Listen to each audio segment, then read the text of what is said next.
Mukhang bumabalik ako sa mga binata ko, kabayan ah. Nagtiga-tigawa tayo. Share ko sa inyo, kabayan.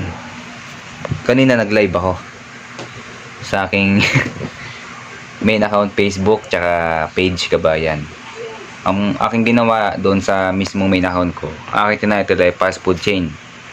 Sa akin naman page doon, tips sa pagbablog. Putang ina, kabayan. Wala pa naman tayo narating sa buhay. Tapos tayo ay nagbibigay na ng inspirational speaks. Biro lang, kabayan. Kasi, kabayan, ako isang OFW. Ngayon, wala ang ibang libangan kundi itong cellphone na nag-iisa, kababayan. At nag-upload tayo sa social media. Tayo ay nakipagsapalaran.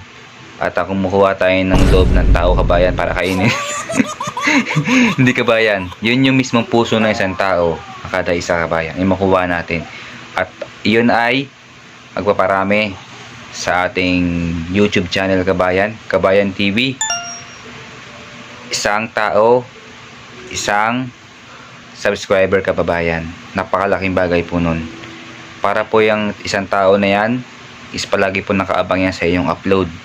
Yun po, kababayan, ang pinakamahalaga sa pagbablog na ito. Para balang araw ay ating aanihin. At syempre, kababayan, yung isang tao na yun, babalikan mo yun sa bahay niya kung ano ginagawa niya. Kung siya ba ay tumatay, kabayan. Pasensya na sa kumakain, kabayan. Ang ibig ko ba sabihin, kababayan, syempre nag-vlog ka, kabayan, ibig sabihin nag-follow siya sa'yo, isilipin mo rin yung bahay niya.